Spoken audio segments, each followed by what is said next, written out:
Hello and welcome to our podcast. Great that you are with us again today.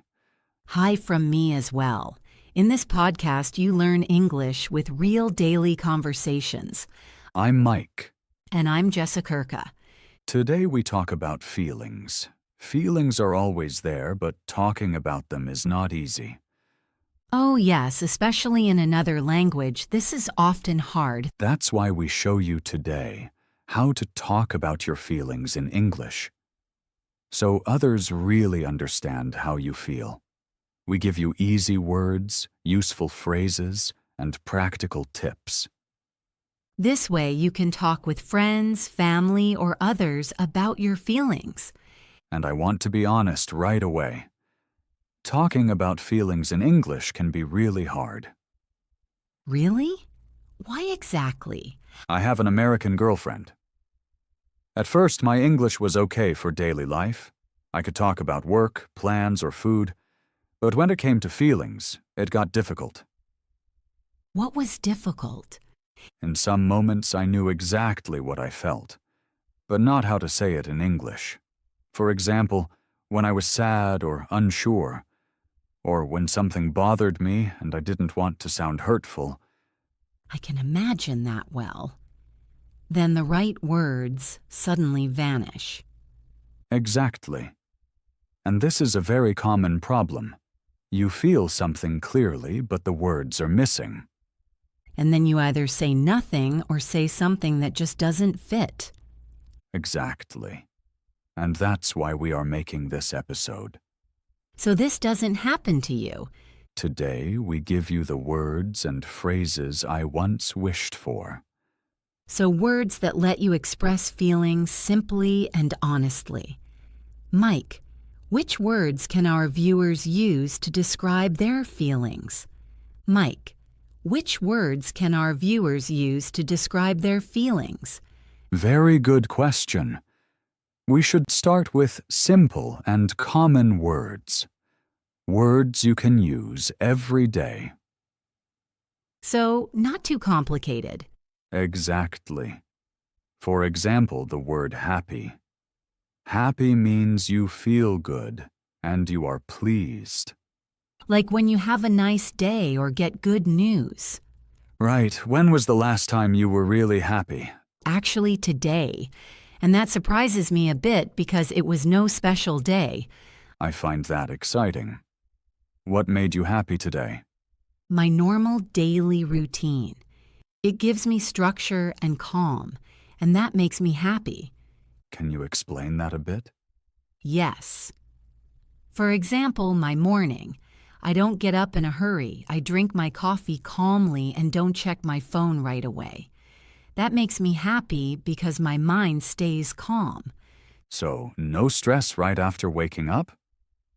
Exactly. After that, I walk a bit outside.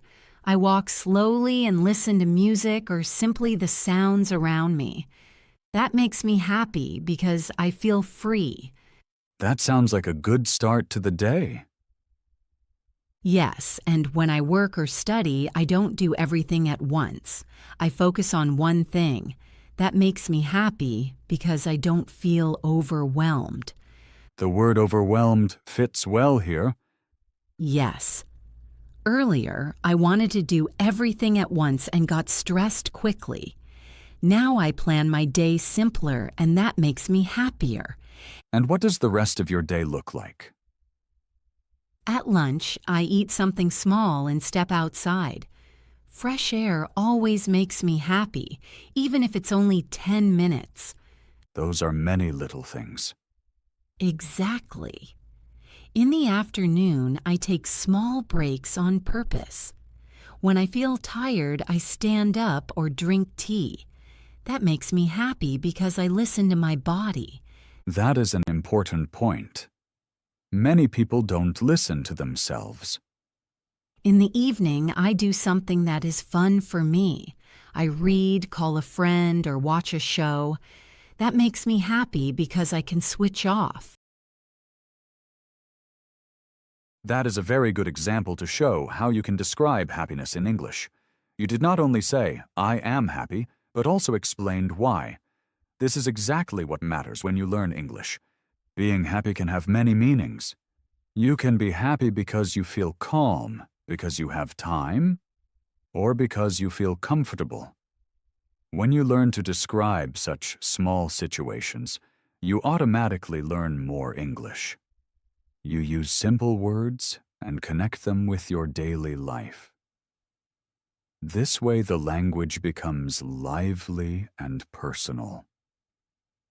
We have now talked a lot about how to describe being happy in English. Yes, and I noticed that happiness often comes from many small things. Exactly. But feelings are not always positive. Right? Sometimes you also feel sad. And that is just as normal.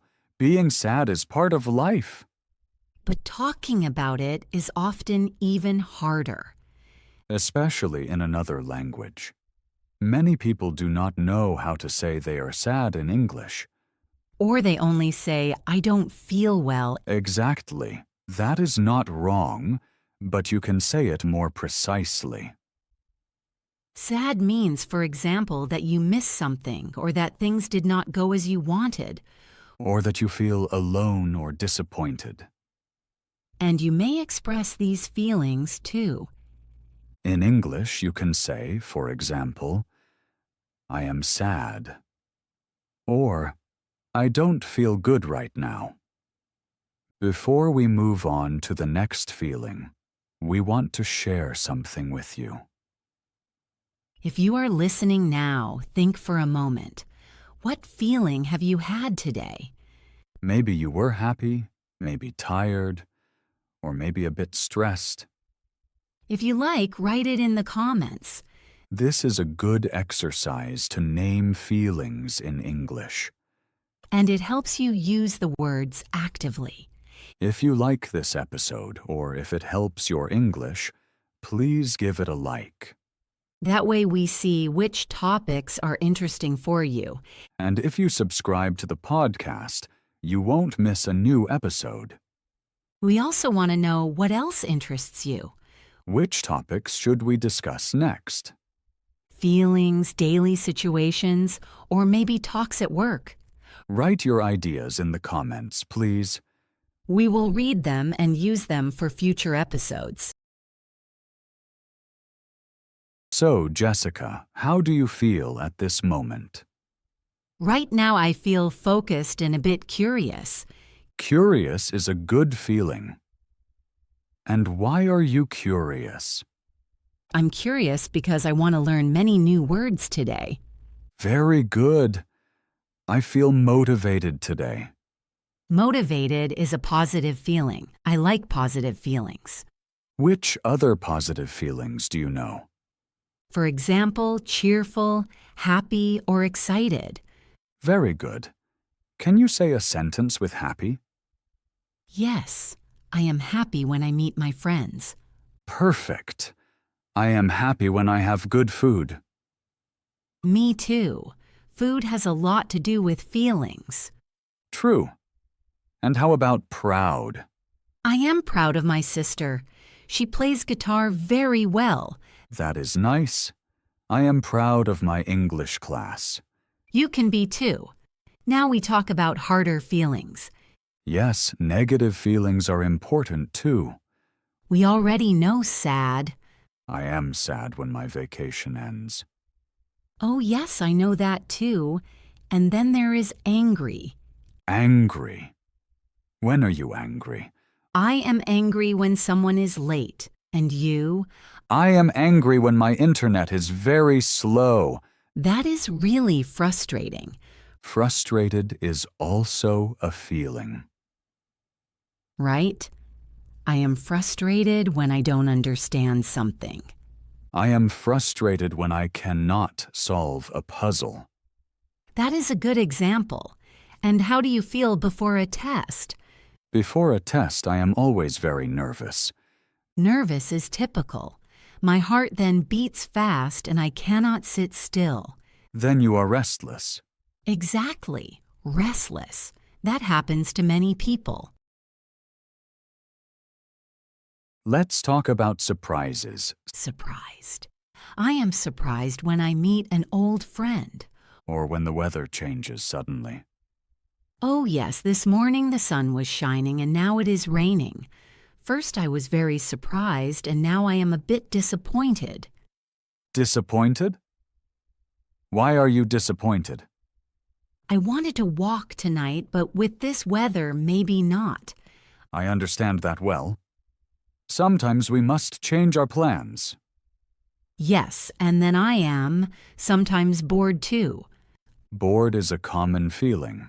You can also say, I'm bored. Exactly. What do you do when you are bored? Then I watch videos or call a friend. Good ideas. I sometimes clean my apartment then. Really? Do you enjoy cleaning? Not always, but afterwards I feel productive. Productive is an interesting feeling. I feel productive when I finish a list of tasks. That is a very good feeling. Now let's talk about physical feelings. For example, hunger. I am hungry. That is a strong feeling. Yes. Or I am thirsty. And sometimes I am tired. We said that already. Right? The opposite of tired is awake or rested. I am awake, and I am rested. Today I am sadly not very rested. I am rather tired. That is not so good. You need more sleep. I know. But in the evening I am often very awake. That is my problem. Maybe you are too active in the evening. Maybe. Sometimes I am very active in the evening and afterwards totally exhausted. Exhausted is stronger than tired, Right? I am exhausted after work. or after a very long day. Do you sometimes feel sick too? Yes, sometimes. Then I feel weak and have a headache. Sometimes I get a stomachache when I eat too much ice cream. That is not a good idea. You should take care of your health. You are right. Health is very important. How do you feel in a big crowd? In a big crowd, I sometimes feel insecure. I understand that well. I feel similar. Sometimes I feel insecure and sometimes even lonely. You can feel lonely even when many people are around you.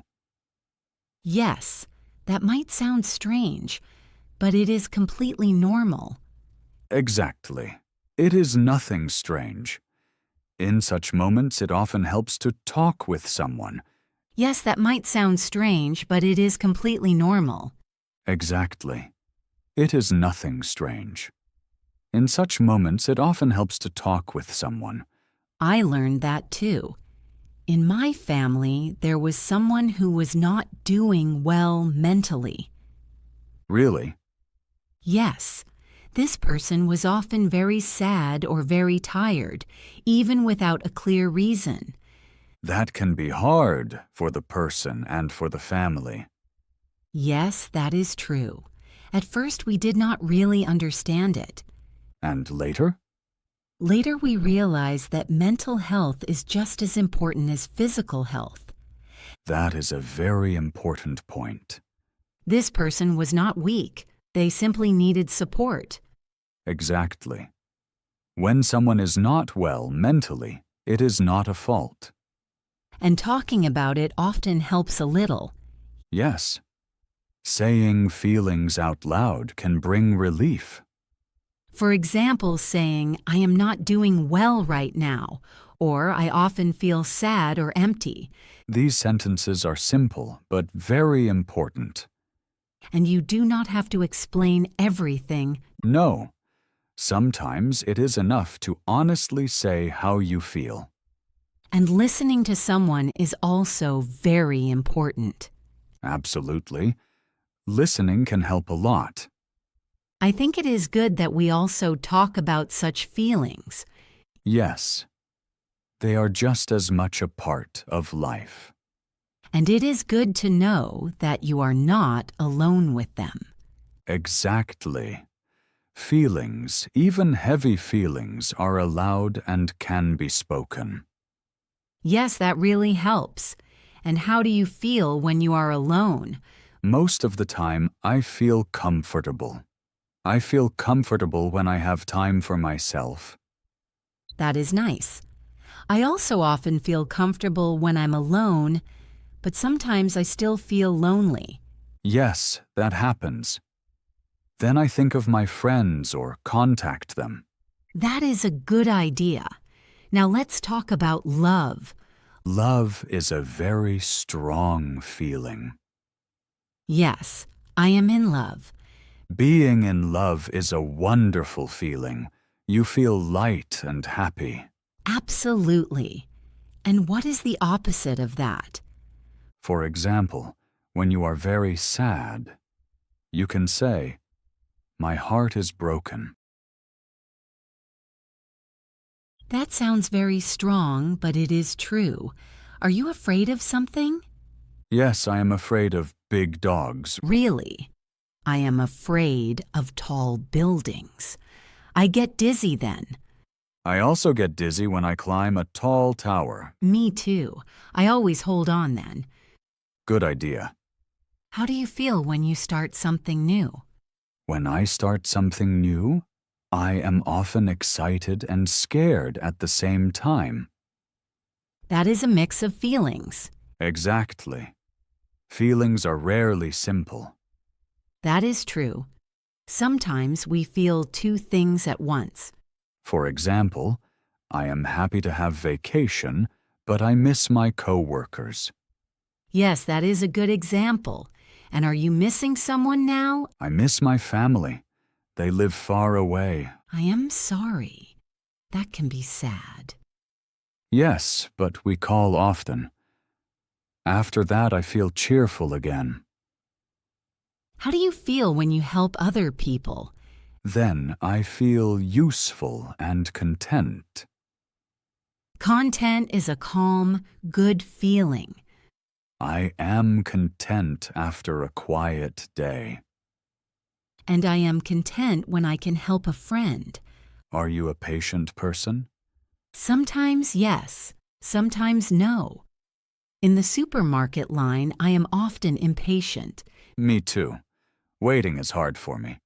Then I get impatient fast. And when you must wait, do you also get annoyed? Yes, totally, especially when I am in a hurry. Being in a hurry is really unpleasant. Yes, that is true. Now let's talk about nice memories. How do you feel when you think of your childhood? Most of the time I feel nostalgic. Nostalgic is an interesting word. It means you feel sad and happy at the same time. Yes, it is a special word. I think of nice days and feel a bit sad because they are over. That is very well said. I often feel the same. But we can also make new nice memories. That is a good mindset. And how do you feel when you get a compliment? A compliment? First I am surprised and then I feel flattered. Flattered is a warm, positive feeling. Yes, and sometimes I am also a bit shy. Shy? I did not expect that. You speak here in the podcast. True, but at first I was very shy. Now I feel much more confident. Being confident is a good feeling. Thank you.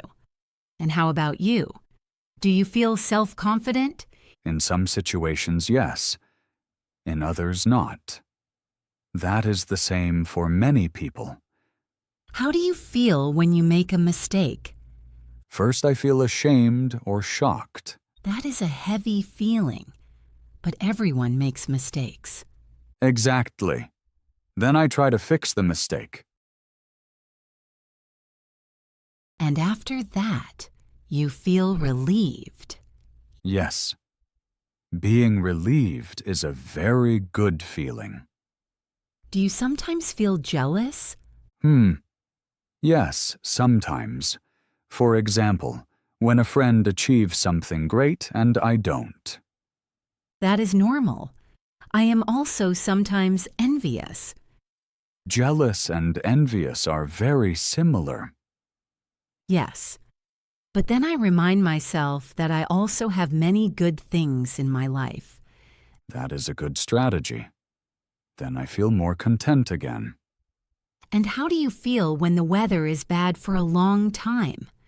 When it rains for a long time, I often feel low on energy. Having no energy is not nice. I know that well. Then I need music and move a bit around my home. That is a good idea. After that, you have more energy again. Yes, then I feel full of energy again. And what do you do in such moments? I drink tea or watch a cheerful movie. Also good. It is important to pay attention to our feelings. Yes, feelings are like signals. Exactly. If I am stressed for a long time, I know I need a break. And if I am sad for a long time, I know I should talk with someone. Perfect. You understand that very well. Thank you. That is a nice compliment. Now I feel appreciated. Being appreciated is a good feeling. Before we continue, I want to share an important learning tip with you. Yes, it fits our topic today very well. Talking about feelings is not only good for chats, but great for learning. Why is that? Our brain learns better when something is tied to emotion. So we learn better when we feel something, not just memorize. Exactly. If you learn a word and think of a real situation, it stays longer. For example, the word sad, when you have truly felt sad once. Right. Or happy when you think of a nice moment. That feels much more real than a word list. Yes. That's why talking about feelings helps so much when you learn a language. You use words that really mean something. And you use them in the right context, in real situations. That helps with understanding and also with speaking. So a good tip is, connect new words with your own feelings.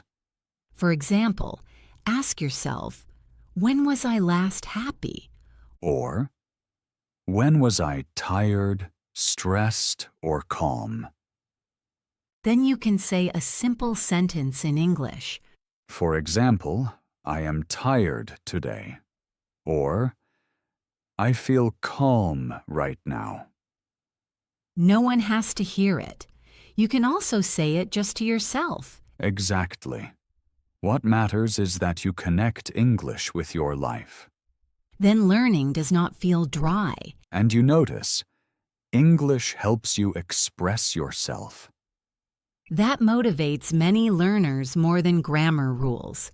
Feelings are a natural part of our daily life.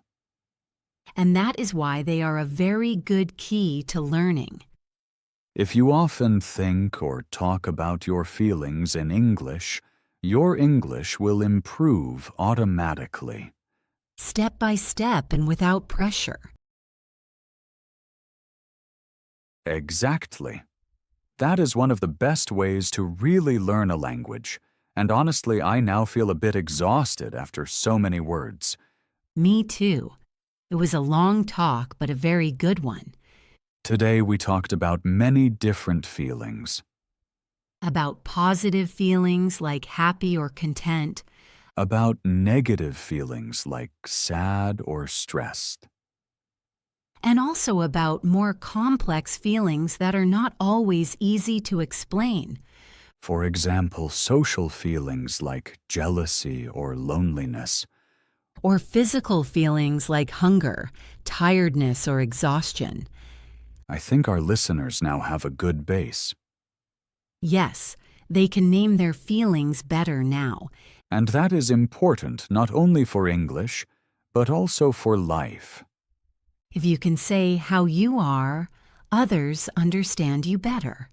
Exactly. And you often feel better understood yourself. We heard many new words today. Maybe it is good to repeat some of the key ones slowly. Very good idea. That way you can remember them better.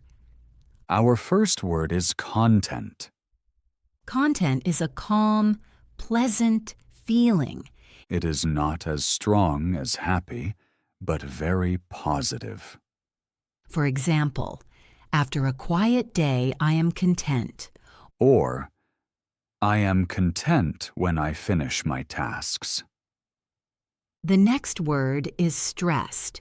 You are stressed when you have much pressure and little time. For example, I am stressed when I have too many appointments. Then a break or a short walk often helps. Another important word is excited. Excited can be positive, but also mean nervousness. For example, I am excited because my birthday is tomorrow.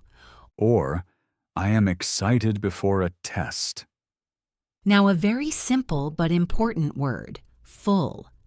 Full means that you have eaten enough. For example, after dinner, I am full. And the last word for today is exhausted. Exhausted is stronger than tired. For example, I am exhausted after a long workday. Those were 5 key words: content, stressed, excited, full, and exhausted. Try to use at least one of these words this week. You can say a sentence aloud or write it down. If you like, write your sentence in the comments. We enjoy reading them and love your examples. And now, after all that explaining, I feel neither hungry nor thirsty. But content. Exactly. Me too, and a bit excited for the next episode. Before we finish, let's sum up quickly. Today was about talking about feelings in English. From simple sentences like, I am happy, To more exact descriptions of everyday feelings. we also learned that you can have several feelings at the same time. And that this is totally normal. Remember, you do not have to say everything perfectly. Start small and practice regularly. And now comes our question of the day. The question is, what was your best feeling this week and why? Maybe you were happy, proud, relieved, or simply content. Write it in the comments. This is not a test and not homework. It is a conversation with us and other learners. Thank you very much for practicing English with us today. You are doing really well. If you enjoyed this episode, please give it a like. And subscribe to the channel so you don't miss a new episode. Next week, we'll talk again about a new everyday topic. Until then, take good care of yourselves. And listen to your feelings. Bye, and see you next time.